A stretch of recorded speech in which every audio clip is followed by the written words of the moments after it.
बड़ी इंटरेस्टिंग बात है कि एक बड़ी खबर बता दूं, सीएम योगी आदित्यनाथ वाराणसी पहुंच गए।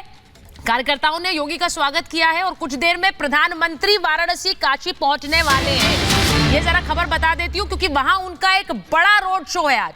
उस रोड शो पर हमारी नजर बनी रहेगी। एक बड़ा रोड शो है। पिछली जितनी बार 2014 से पहले, 2019 से पहले, और सिर्फ उन्होंने रोड शो तो किए हैं लेकिन वो लगातार काशी जाते रहे। इस बार उनके नाम का अनाउंसमेंट होने के बाद वो काशी जा रहे हैं। नाम अनाउंसमेंट के बाद पहली बार, तो वहां एक भव्य रोड शो है, उसकी तस्वीरें मैं आपको दिखाऊंगी। लेकिन स्टूडियो में वापस आते हुए जरा ये बताइए, क्योंकि एमवीए जो महाविकास अघाड़ी है उनकी सीटों में भी पेच फंसा हुआ है। मैं किशोर जी के पास जाऊंगी थोड़ी देर में, वहां पे भी एक ऑफर दे दिया गया नितिन गडकरी को। लेकिन स्टूडियो में पहले आ रही हूं समीर जी और प्रेम जी के पास। जरा बताइए समीर जी, ये जो पूरा सीटों का गणित है, यूपी में हम हमेशा मानते हैं कि जो बड़े नेता होते हैं उनके नाम का अनाउंसमेंट करने के बाद एक माहौल बनता है पार्टी के समर्थन में और नेता के समर्थन में। इसीलिए जैसे यूपी में 195 सीटों का अनाउंसमेंट हुआ, उसमें यूपी में बड़े बड़े नाम बीजेपी ने अनाउंस कर दिए। क्या कांग्रेस को नहीं करना चाहिए ये? क्या समाजवादी पार्टी को बड़े बड़े और खासकर अखिलेश जी का नाम अनाउंस जल्दी करना चाहिए? निश्चित। देखिए, आप कल कांग्रेस की सूची आई थी 39 उम्मीदवारों की। हाँ। राहुल गांधी को वाराणसी से आपने घोषित किया, लेकिन मल्लिकार्जुन खड़गे राज्यसभा से, क्या वो कर्नाटक से चुनाव नहीं लड़ सकते थे?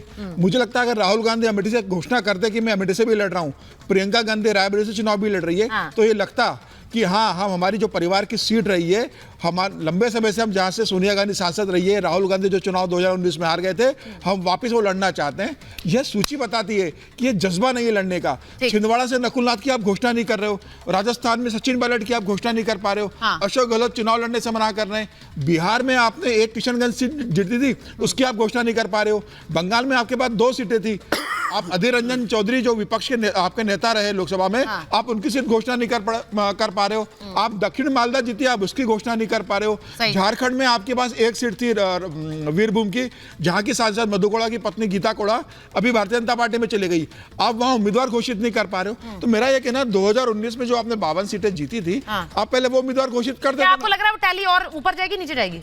मुझे लग रहा है इस बार कांग्रेस, जो ममता बनर्जी ने कहा था कि 40 के ऊपर नहीं जा पाएंगे, मुझे लग रहा है ममता बनर्जी ने कहा था 40 के ऊपर नहीं जा पाएंगे। वो कह रहे टैली और गिरने वाली है और आप अनाउंसमेंट मत करिए, टैली और गिर जाएगी। एक तो समीर जी, बीरभूम बंगाल में पड़ता है, और वो जो कह रहे हैं सिंहभूम है, जहाँ की गीता को, हाँ, सिंहभूम ही बोला था मैंने, बीरभूम नहीं है। अच्छा। और दूसरी बात है, आप किसने कहा था, क्या ये इलेक्शन है जनता चुनेगी किसी को? 400 हार होगा कि 400 पार होगा, वो जनता चुनेगी। और दूसरी बात है, चौगांकर जी बोल रहे हैं 39 सीटों की घोषणा हुई है, पूरा हिंदी पट्टी से लेके सारा बाकी है, तो आप किसी भी प्रदेश को उठा लीजिए, यहाँ क्यों नहीं घोषणा हुई, यहाँ क्यों नहीं घोषणा हुई, ये तो कोई प्रश्न नहीं। हम तो 3 इंपॉर्टेंट सीट्स की बात कर रहे हैं। प्रेम जी, आपने शायद सुना नहीं, मैंने बात करी रायबरेली की, अमेठी की, और मैंने बात की आजमगढ़ या कन्नौज। अखिलेश जी कहां से लड़ सकते हैं? आप इनसे बोल रहे हैं कि उत्तर प्रदेश में क्या कांग्रेस पार्टी ने कोई एक भी नाम घोषित किया है क्या? इस क्षेत्र में सूची ही नहीं आई है। माहौल कैसे बनेगा? 80 सीटें यूपी से आती हैं। तो ये 39 सीट की घोषणा चुनाव से पहले जितनी पहले अनाउंसमेंट होगा, अपने क्षेत्र में जाकर काम करेंगे। मोदी जी वहां रोड शो करने पहुंच गए। आप ही बोलते रहिए। नहीं, काशी पहुंच गए ना वो रोड शो। आप बात तो समझिए, जब 39 सीट घोषणा नहीं हुई थी तब भी माहौल बन रहा था।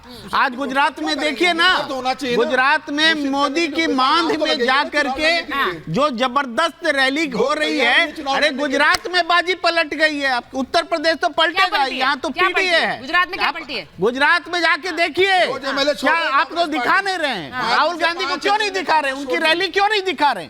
देखिए कि पूरा गुजरात उमड़ आया है सड़क पर, राहुल गांधी के साथ में खड़ा है। लेकिन वो अभी भी याद है कि गुजरात में वो तस्वीर मीडिया पे क्यों नहीं आ रही? गुजरात में स्टेट इलेक्शंस में राहुल गांधी नहीं गए प्रचार करने। गुजरात का याद है आपको? बनारस में स्टेट इलेक्शंस में नहीं गए थे वो प्रचार करने। पहले से मोदी जी आ रहे हैं, मोदी जी आ रहे हैं, काशी में आ रहे हैं, योगी जी बोल रहे हैं। अरे राहुल गांधी पूरे गुजरात में मोदी की मांग में जाके खड़ा है। कोई टीवी नहीं, ये देखिए, अखिलेश जी पहुंचे थे राहुल गांधी के साथ न्याय यात्रा में, वो तस्वीर भी हमने दिखाई थी, क्यों नहीं दिखाएंगे? पर वहां पर अगर नेता जुड़ेंगे, ये भी दिखाया था कि वहां पर अल्टीमेटम भी दे दिया था, अल्टीमेटम भी दे दिया था, सीट फाइनल करिए, सीट फाइनल करिए तब जाएंगे अखिलेश जी। ये कहा था कि नहीं कहा था? या भाटी जी बैठे वो बता देंगे आपको, ठीक है, लेकिन नहीं दिखाएंगे राहुल गांधी को। शपथ लेके रखा है, केवल मोदी योगी को दिखाएंगे, एडवर्टीजमेंट का डोर खोल रखा है। मैं सिर्फ एक चीज बोलना चाहती हूँ, Prem Kumar ji please don't get personal, ये सब चीजें अच्छी नहीं लगती हैं डिबेट में बोलने जो आप बोल रहे हैं। मैं सिर्फ आपको एक सलाह देना चाहती हूँ, ये मुद्दों पर बात करिए, ये सब बातें करना बड़ा खराब लगता है। मैं एक बार जरा किशोर तिवारी जी के पास जाऊंगी।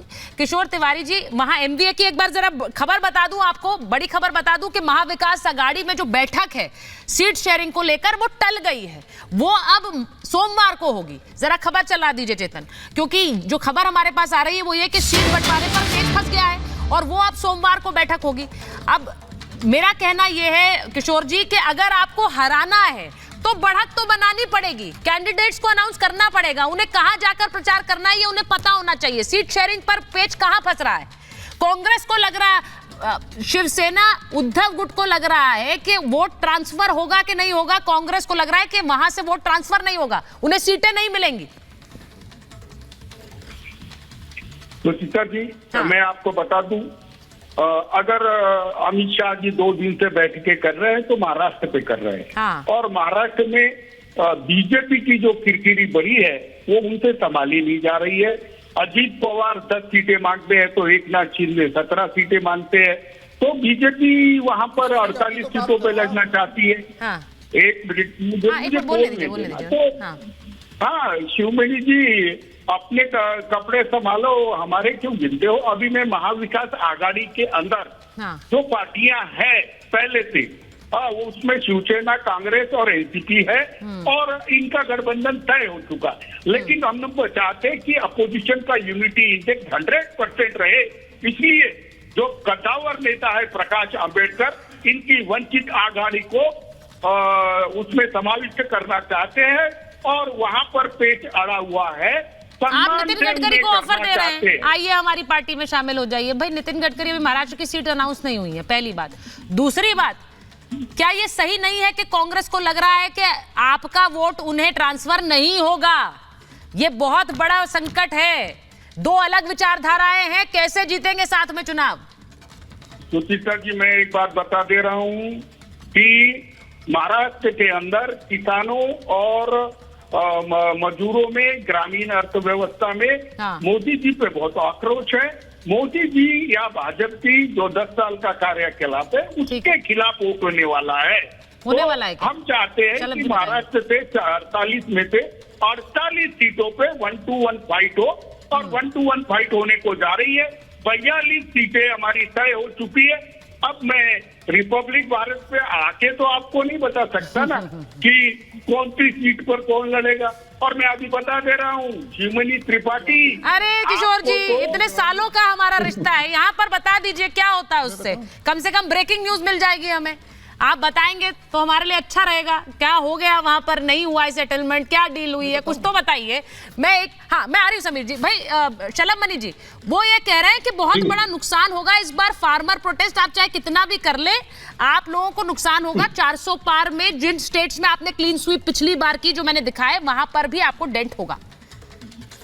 देखिए, जितने तरह के तथाकथित प्रोटेस्ट हुए हैं उनके बारे में जनता को खूब हकीकत पता है। हाँ। और आपने उसके बाद जो प्रोटेस्ट हुए उसके बाद जनता का मिजाज भी आपने देखा है। अब किशोर जी के सामने समस्या क्या है?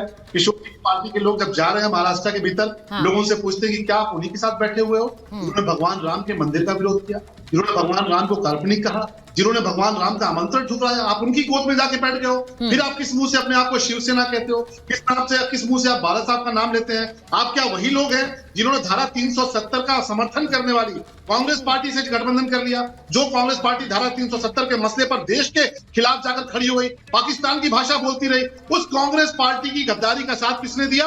आज की तारीख में शिवसेना दे रही है। आज की तारीख में जब ये लोग जाते हैं शिवसेना के लोग, तब जनता इनसे पूछती है कि आप वही है ना जो सर्जिकल स्ट्राइक का सबूत मांगने वाले कांग्रेस पार्टी के साथ खड़े हैं? तो शिवसेना को तो समझ में ही नहीं आ रहा कि जब अपने दफ्तर के बाहर जाएं तो इन सवालों का जवाब कैसे दें। इनके पास कोई जवाब नहीं है, क्योंकि भगवान राम के मंदिर का विरोध किया, धारा 370 का समर्थन किया, सर्जिकल स्ट्राइक का सबूत मांगा, इस प्रकार की चीजों। और सीए, अभी आप देखिए सीए को लेकर चर्चा चल रही है, आप देखिएगा इनके पास कोई जवाब नहीं है, और इसीलिए कांग्रेस और जो शिवसेना का गठबंधन है वो जमीनी धरातल पर इसलिए नहीं उतर पा रहा। ये बड़ा क्लियर है शलभ मणि जी कि हमारी रिपब्लिक की समिट में आकर गृह मंत्री जी ने खुद कहा कि सीए लागू हो जाएगा और चुनाव से पहले हो जाएगा।